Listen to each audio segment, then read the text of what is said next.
There are a lot of different places we can give our opinions and inputs right now. In fact, you may be asking for your ideas or your opinion.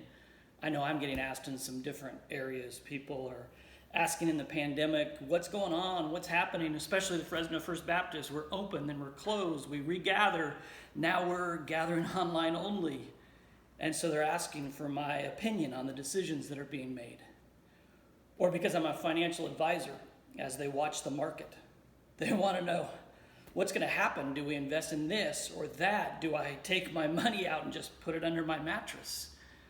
There are lots of places for our opinions to be shared. If you watch on social media, loud and proud people are voicing what they think, wanting others to agree with them, to like what they're saying, to gather a following, to have some influence.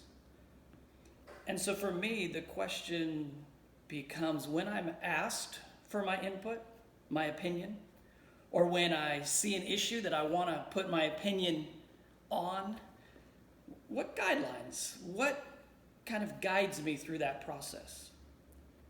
I came across two scriptures in the book of Romans as Paul wrote and instructed people in their interactions.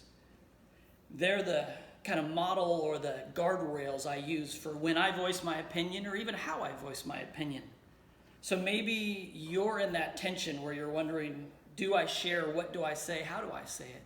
I want to encourage you with these two thoughts. First off, in Romans 12, verse 18, it says, if possible, so far as it depends on you, live peaceably with all.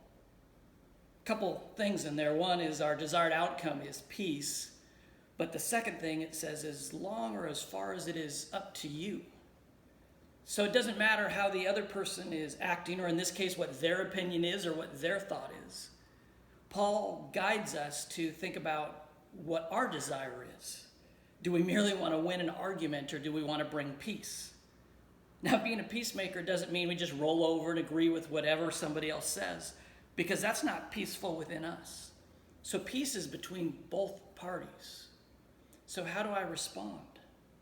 Well, how do I bring about peace? How do I become a peacemaker rather than become divisive or push people apart? 2 chapters later, he says this, therefore let us not pass judgment on one another any longer, but rather decide never to put a stumbling block or hindrance in the way of a brother.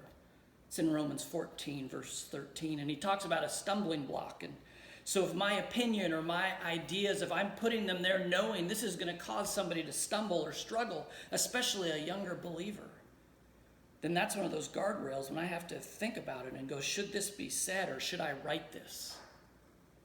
So those are the two guidelines, the guardrails I'm using. One is, am I acting as a peacemaker? Second, would my opinion or how I go about this, would it be a stumbling block for others? If you have some comments or maybe some things that are working or not working for you in this time, feel free to add them to the conversation right now. And if this is of value and you want to pass it on, share it with a friend or someone you work with or somebody in your family, go ahead and do that. But we hope you have a blessed week, and I hope this has been helpful.